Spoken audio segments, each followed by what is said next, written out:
شکریہ تشریف لائے.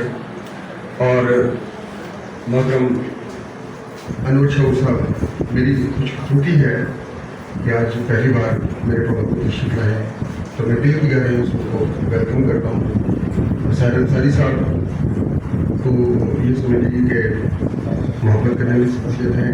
جب بھی میں نے اسے گزارش کی تو انہوں نے کبھی مجھے نہیں کہا کہ میں نہیں آؤں گا، لیکن جب ان کی مصروفیات ہوتی ہیں تو اس پر محبت کر لیتے ہیں. بڑی شخصیت ہے. اور یہ پروگرام جو ہے عابد رشید صاحب کی جو ہے ان کے اس میں اعزاز میں ہے، اور یہ اعزاز بھی ہے کہ بڑی شخصیات جو ہے ان کے پروگرام میں تشریف فرما ہے. تو اس طرح سے میجر دوسرا صاحب تشریف فرما ہے، ہمارے سرپرست مسٹر کے مشتاق مہر صاحب تشریف فرما ہے، اور تمام جتنے مہمان یہاں موجود ہیں سب کا ختم کرنے نام لوں گا تو کافی وقت لگ جائے گا. عابد رشید صاحب کے ساتھ جو ہم یہ ایک شام منا رہے ہیں، اور اس کی جو ایک خوبصورت بات جو وہ ہے کہ عابد رشید صاحب ایک محبت بھری شخصیت ہیں.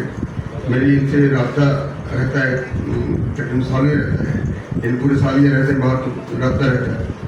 تو محبت بھری شخصیت ہیں اور محبت کرتے ہیں سب سے بڑے اخلاق اور محبت سے.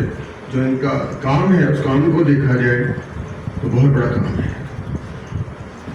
شکاگو میں وہاں بیٹھ کر کام کرنا، اردو کے حوالے سے، نعت کے حوالے سے کام کرنا آسان نہیں ہے، بہت مشکل کام ہے. یہاں بیٹھ کر کام کرنا میرے لیے مشکل ہوتا ہے، یہاں بیٹھ کر کام کرنا مشکل ہوتا ہے. شکاگو میں بیٹھ کر تو جو آدمی کانفرنس سے کرانا یہ مزاج کی بات نہیں ہے، بہت بڑا کام ہے. میں ایک بار پھر آپ تمام لوگوں کا شکریہ ادا کرتا ہوں اور گزارش کروں گا کہ بھرپور تعلیم ہونی چاہیے محترم عابد رشید صاحب کے لیے. آپ کا بہت بہت شکریہ.